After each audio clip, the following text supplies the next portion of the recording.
वरदान है। आम के पल्लव में शंकर का आशीर्वाद, आम के पल्लव में शिव का आशीर्वाद। कितना सुंदर है महाराज जी। उस आम के पल्लव की महत्वता को जरा जानिएगा, बहुत बहुत ध्यान दीजिएगा। आम के पत्ते देखें आप लोगों ने? अरे बोलो जम के तो बोलो। देखें, उसका प्रयोग कभी आप लोगों ने करा? आम के पत्ते का कभी प्रयोग कर कर देखिएगा। अभी तो नवरात्रि चल रही है, नवरात्रे में जब 5वां दिन नवरात्रे का रहे, चैत्री नवरात्रे का 5वां दिन रहे, और मान लो कि आपके घर में किसी बच्चे की, लड़के की या लड़की का या मंगल विवाह नहीं हो रहा हो, या शादी नहीं हो रही हो, या उस लड़के लड़की के लिए बहुत प्रयास कर लिया आपने, उसकी शादी हो ही नहीं रही, अथक प्रयास आपने कर लिया और उसका मंगल विवाह नहीं हो रहा, तो ये देवी भागवत में स्पष्ट कहा गया, देवी भागवत में वर्णन किया गया है, देवी भागवत में वर्णित किया गया।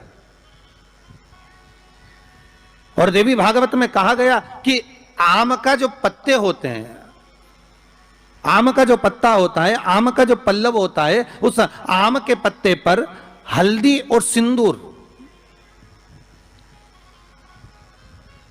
इन दोनों से स्वस्तिक का निर्माण किया जाए। देवी भागवत का संवाद है, बहुत ध्यान देना महाराज। जिन कन्याओं का विवाह ना हो पंचमी के दिन, नवरात्रे की कोई सी भी पंचमी, मतलब जो पंचमी तिथि पड़ेगी, कोई भी नवरात्रा हो, चाहे वो 4 नवरात्रे में से, चाहे वो पौष का हो, अश्विन का हो, चैत्र का हो, आषाढ़ का हो, किसी भी नवरात्रे में आप कर सकते हैं। एक पान के पत्ते पर, एक ही पत्ते पर जो 2 स्वस्तिक बनेंगे, एक हल्दी का बनेगा, एक सिंदूर का बनेगा। बस अंतर इतना है, जो हल्दी का स्वस्तिक है उस कंकु के चावल, अर्थात रौली के चावल, रौली कुंकू के चावल रखना है, और जो सिंदूर का है उस पे हल्दी के चावल रखना, इतना रख।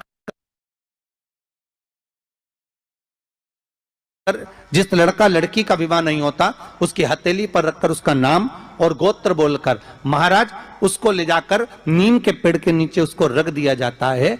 मात्र 3.5 या 4 महीने ऐसे रहते हैं जिसके अंदर उस लड़का लड़की का विवाह पक्का हो जाता है। जिसका विवाह नहीं होता केवल उसी के लिए, जिसका मंगल विवाह ना हो रहा, आम के पल्लव में शिव का वर प्रदान है, आम के पल्लव में शंकर का आशीर्वाद है। और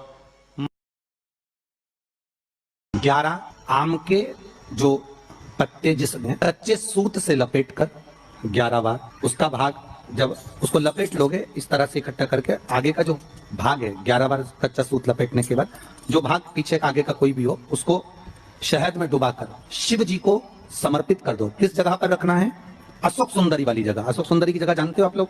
बीच में जो अशोक सुंदरी का स्थान है महाराज, उस जगह पर शहद का मुख, जो शहद आपने भिगोया है, उस शहद का मुख शंकर जी की ओर कर कर इन्हीं नवरात्रि में शंकर भगवान के उस अशोक सुंदरी की जगह पर शहद का भाग शिव जी की ओर रख दें। महाराज अगर घर में संपदा की कमी हो, या कोई पैसा खा गया हो, रुपया नहीं दे रहा हो, पैसा अटक गया हो, तो उस शहद को शिव जी की ओर मुख कर कर उस आम के पल्लव की जो डंडी है उसको 11 डंडी को वहां रख दीजिए और उससे अपनी कामना कर कर आ जाइए। बाबा चाहेगा भोलेनाथ तो नवरात्रि में ही पैसा वापिस आ जाएगा।